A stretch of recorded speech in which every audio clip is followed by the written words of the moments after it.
Good morning. It's just about sunrise. Oh, there it is, sun's up. And I wanted to share with you this incredible campsite. We spent the night in this shrine that showed up in the middle of really nowhere. I think it's because it's right next to a cell tower, which isn't working. I haven't had data coverage for days. I haven't had cell coverage for about 3 days. But look at this. Look at this. This is incredible, right? I want to show you this beautiful site. And the story of this site, it seems to be becoming a pattern. And so I've been spending a lot of time pondering that.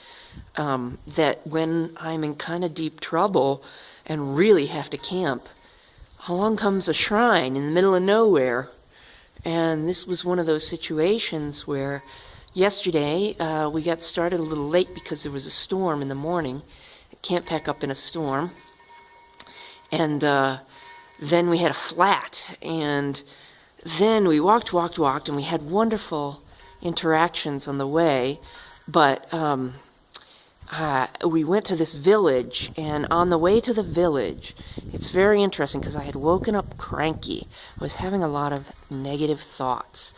And then as I was walking, I was thinking about old things. I was really not in a good place.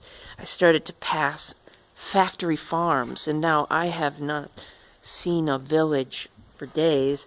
And so here were all these factory farms, and they were pretty heinous. The smell, the lagoons of crap and blood that were coming out of them, and the sound of the pigs screaming in there. It was pretty difficult walking past miles and miles of these farms. And so I kind of suspected when I got to the village that everybody at the village must work at these farms because there's nothing else around. And I know that these things have got to be soul-crushing. And so I kind of was prepared for them not to be very friendly. But I wasn't prepared for it to be late in the day and nobody to be friendly. And I couldn't even find the father. I was going to try to... It was late, about 1 o'clock when I got there, and I stayed until 2, hoping to strike up a conversation, see if some people would be interested in communicating and connecting, but nobody was. It was very interesting. So we had to leave about 2 and continue walking, looking for the campsite. Now at that point in the day, it is just too hot to walk.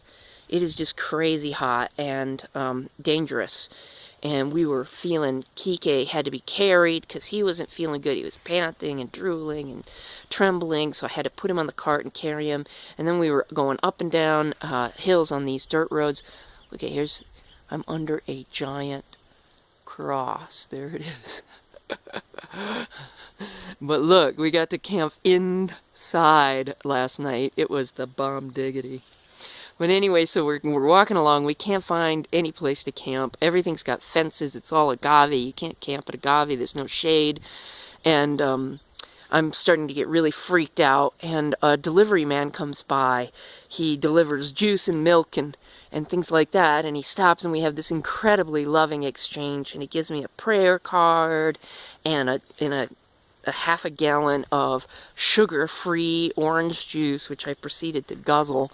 And then I had the energy to continue, but it was like, at this point, getting on 4 o'clock in the afternoon, really hot. I'm realizing, oh crap, so we're going to be sick tomorrow if we don't get off the road. Starting to panic, not sure what to do, and I come upon this. And have these incredible views.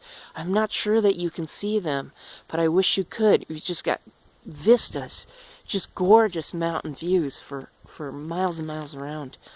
And then I was able to hang my hammock in here and set up the tent in here, and it was just exactly what the doctor ordered. It was amazing. And I hung in the hammock for a couple, 3 hours, and just as we arrived, the other thing that happened that was just amazing is we arrived, and unloaded the cart inside, and within minutes, literally minutes of the arrival, a big, huge, really high wind, heavy rainstorm moved in, and we were under the roof. Look at that. We were under the roof. And I am so glad we weren't in the tent or walking, because if we were in the tent would have been blowing around. It was really heavy winds. And if we were walking, it would have been really, really uncomfortable after all that heat to have cold rain. And yet, here we were, found this shrine. And so I've been thinking a lot about how these shrines are popping up whenever I'm in kind of deep trouble. And as I was hanging in the hammock, I was facing Jesus, because that's the only place I could figure out how to tie the hammock. And I spent a lot of time thinking about that, and had some issues I needed to work out about Jesus in my life, and the symbolism of the cross. And I'm going to write a blog on that, but the thing I wanted to do was just show you the stunning beauty, the incredible amount of miraculous help that I've been getting from people, from places, from things, whenever I absolutely need it. The validation for living in love just never stops. The abundance just never stops. I love you so much. We'll talk soon.